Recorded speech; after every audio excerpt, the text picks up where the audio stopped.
जी अस्सलाम वालेकुम रहमतुल्लाहि व बरकातहू। ज़रा ये मैं बयान पढ़ के सुना रहा हूँ, पहले ये सुनिए और एंजॉय कीजिए। झूठ बोलकर अवाम से वोट नहीं मांगूंगा, सियासत के लिए झूठ बोलने से कुछ नहीं मिलता, झूठ बोलने से हुकूमत मिल सकती है, अल्लाह को क्या जवाब देंगे, कौम को धोखा देने से अल्लाह माफ़ नहीं करेगा। मेरा महबूब कायद मियाँ मोहम्मद नवाज शरीफ कह रहे हैं झूठ ना बोला है ना बोलूंगा। ये कौन कह रहे हैं? मियाँ मोहम्मद नवाज शरीफ। जनाब स्पीकर, ये है वो जराए कौमी असम्बली में झूठ, 3 झूठी तकरीरें टीवी की, बच्चों के झूठे इंटरव्यूज, सुप्रीम कोर्ट में जालसाजी और 419 सवालों के में से ज्यादातर सवालों के जवाब झूठ पर मबनी, और मुझे क्यों निकाला का बयानिया झूठ पर मबनी, और इसके अलावा लोटों को नहीं लूंगा झूठ पर मबनी बयानिया, और फिर सारे लोटों को ले लिया। और इसके अलावा पता नहीं क्या क्या पिछली 35 साल सियासत में मियाँ मोहम्मद नवाज शरीफ कर गए, कितने कितने कितने कितने यू टर्न ले गए, कितने कितने पतली गलियों से निकले, कितनी बार चोर दरवाजों से निकले। डील नहीं करूंगा, इस मुल्क का सपूत हूं, मुल्क में ही रहूंगा, और फिर जद्दा चले गए। डील नहीं हुई, मेरी कोई भी डील नहीं हुई, मेरी कोई डील किसी से नहीं हुई। मुझे जबरदस्ती जद्दा भेजा गया था जब वापस आए मुशर्रफ मार्शल लॉ के बाद, और बिलाखिर शहजादों को, सऊदी शहजादों को आके कागज दिखाना पड़ा, और फिर उस कागज पे लिखा हुआ था कि ये तो डील करके गए थे।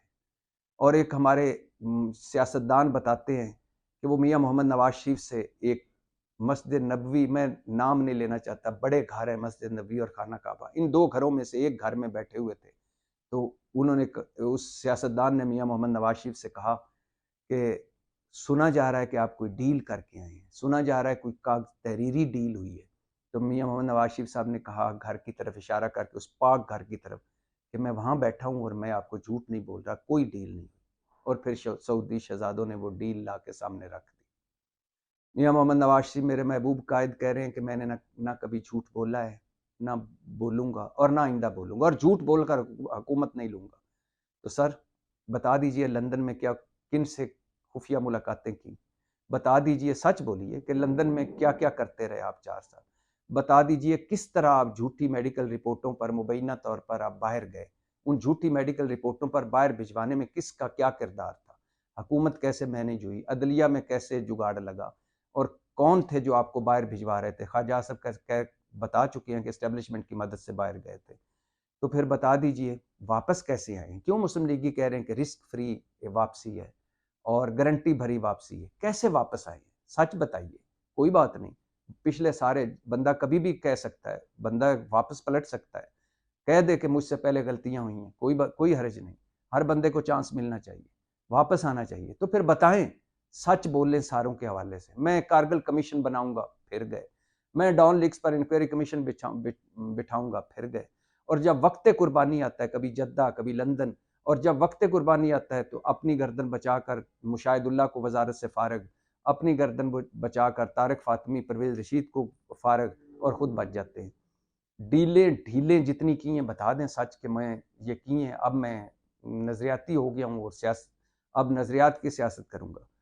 तो ये भी, या तो ये बता दीजिए कि कैसे गए थे, कैसे आए हैं, और क्यों आपको सिलेक्टेड कह रहे हैं लोग, क्यों सुपर लाडला कह रहे हैं लोग, क्यों कह रहे हैं कि आप तो अभी से वजीर आजम बन चुके हैं, क्यों कह रहे हैं कि आप तो अभी से वजीर आजम का प्रोटोकॉल इंजॉय कर रहे हैं, और क्यों आप खुद परेशान है कि मुझ पर लाडले की जो छाप लगी है। अगर ये सारा कुछ आपको पता है, और अगर आप ये सच है, तो फिर सच बताएं। अगर ये है तो ये भी बता दें सच होगा, और अगर कोई सच और है तो वो भी बता दें। बहरहाल मियाँ साहब, मेरे महबूब कायद, आपकी मर्जी है, जो बयान देते रहें, आपका हक है। लेकिन ये सुनकर बड़ा ताज्जुब हुआ कि आप कह रहे हैं कि झूठ बोलकर हुकूमत नहीं लूंगा। सच बोलिए, हुकूमत आनी जानी चीज़ है। आपने ठीक कहा, अल्लाह को जवाब देना चाहिए, अल्लाह अल्लाह को ही जवाब देना है। तो अगर अल्लाह को जवाबदेही का इतना ही है तो फिर सच बोलिए। साथ साथ ये भी सुनते जाइए, मेरे मुल्क के फार्मूला चैंपियन, मेरे मुल्क के फार्मूला रेस के चैंपियन आसफ अली जरदारी साहब ने एक इंटरव्यू में 2-3 बड़ी दिलचस्प बातें की हैं। एक तो कहा है कि बिलावल मुझसे ज्यादा टैलेंटेड है, लॉन्च कर रहे हैं वो बिलावल को। कह रहे हैं कि मुझसे ज़्यादा टैलेंटेड है, लेकिन तजर्बा तजर्बा होता है, सच कह रहे हैं। वो बिलावल बैड कॉप है, उसको वो तजर्बा नहीं जो आपको है व्हीलिंग डीलिंग का, डीलों का, ढीलों का, पतली गली चोर दरवाज़ों का। उस बिलावल साहब की वही ड्यूटी है जो वो कर रहे हैं, तकरीरें करना, इनकलाबी होना, और आपका उसकी आड़ में वो प्रेशर बढ़ाते हैं और आप फिर प्रेशर में रास्ते निकालते हैं। और दूसरा ज़रदारी साहब ने कहा है कि जब तहरीक इंसाफ की हुकूमत थी, तो हमें कहा जा रहा था कि आप तहरीक इंसाफ से इल्हाक कर लें, आपको 6 वज़ारतें दी जाएंगी, और मुझे कहा जा रहा था कि तुम मुल्क से चले जाओ और बाकी पीपल्स पार्टी तहरीक इंसाफ से इल्हाक कर ले। बात समझ आती है ऐसी, हमने भी बात सुनी थी कि इमरान खान साहब का ख्याल था कि अगर जरदारी साहब पीपल्स पार्टी से माइनस हो जाए तो पीपल्स पार्टी के साथ इत्तेहाद हो सकता है। और फिर एक इसके दरमियान एक बिजनेस टाइकून ने भी कोशिशें की, जरदारी साहब और इमरान खान, तहरीक इंसाफ और पीपी की कोशिशों की, इत्तेहाद की कोशिश की, लेकिन वो ना हो सका। लेकिन जरदारी साहब, मैं हैरान हूँ कि हो क्या रहा था जब इमरान खान हुकूमत में थे। हो क्या रहा था? आप तो असली और वधिया जमहूरियत की क़यादत कर रहे थे, पीडीएम वाले असली और वधिया जमहूरियत के लिए मुहिम चला रहे थे। 26 नुकात पे चढ़े हुए थे और सिविलियन बालादस्ती और वोट की इज्जत के लिए सड़कों पर थे। एक तरफ आप डीलें फरमा रहे थे, डीलों की कोशिशें हो रही थीं, आप भी राब्ते में थे, फार्मूला बनाने वालों के साथ राब्ते में थे। एक तरफ मौलाना साहब जनरल फैज़ हमीद से डील करके धरना लेके वापस चले गए। एक तरफ ख्वाजा आसफ बता मुस्लिम लीग नून भी राब्ते में थी, और मुस्लिम लीग नून 2019 में ही राब्ते में थी, कभी पंजाब ले रही थी, कभी मरकज़ ले रही थी। और फिर एक तरफ नवाज शरीफ इस्टेब्लिशमेंट की मदद से बाहर चले गए, एक तरफ शहबाज शरीफ कह रहे थे मैं इलेक्शन से पहले ही वज़ीर आज़म बन चुका था, काबीना के नाम फाइनल हो चुके थे।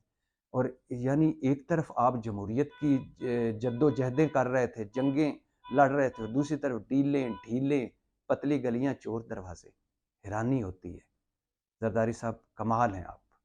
हमारे ये पहुंचे हुए 3-4 बुजुर्ग कमाल हैं, डीलों ढीलों के माहिर। और ये जब भुट्टो और ज़िया का इत्तेहाद हो सकता है, तो जरदारी साहब आप मिस कर गए। आपको इमरान खान से भी इत्तेहाद कर लेनी चाहिए थी, 6 वज़ारतें ले लेनी चाहिए, क्योंकि आपके लिए सब कुछ इक़्तिदार ही है। पाकिस्तान ज़िंदाबाद।